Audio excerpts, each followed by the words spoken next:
గుండెపోటుతో హఠాన్మరణం చెందిన మాజీ కేంద్ర మంత్రి బండారు దత్తాత్రేయ కుమారుడు వైష్ణవ్ గురించి నారాయణగూడ శ్రీ చైతన్య కళాశాల ప్రిన్సిపల్ సరస్వతి ఆసక్తికర విషయాలు తెలిపారు.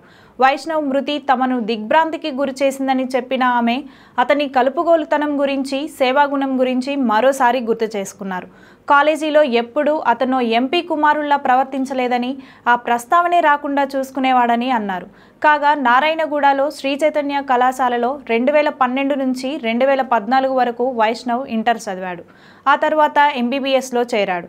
వైష్ణవ్ గురించి మరిన్ని విషయాలు చెబుతూ కాలేజీలో ఎవరికి ఏ ఆపద వచ్చినా అతను స్పందించేవాడని ప్రిన్సిపల్ సరస్వతి తెలిపారు. తన తండ్రితో మాట్లాడి తగిన సహాయం అందేలా ప్రయత్నించేవాడన్నారు. గతంలో ఓ అధ్యాపకుడి కూతురు అనారోగ్యంతో అమెరికాలో చనిపోయిన సందర్భంలో ఆమె మృతదేహాన్ని త్వరితగతిన ఇక్కడికి తీసుకువచ్చేందుకు వైష్ణవ్ ఎంతో కృషి చేశాడని చెప్పారు. మరో సందర్భంలో నేపాల్లో MBBS చదవడానికి వెళ్లి భూకంపం వచ్చిన సమయంలో అక్కడ చిక్కుకొనిపోయిన మరో విద్యార్థిని కూడా సురక్షితంగా రప్పించడానికి వైష్ణవ్ తన వంతు సహాయం చేశాడన్నారు. విద్యార్థులకే కాకుండా కాలేజీలో అధ్యాపకులు, అటెండర్లు ఎవరికి ఏ సమస్య వచ్చినా వైష్ణవ్ స్పందించేవాడని అన్నారు. 15 రోజుల క్రితమే బంధువులు అమ్మాయి అడ్మిషన్ కోసం తనను సంప్రదించినట్లు సరస్వతి తెలిపారు.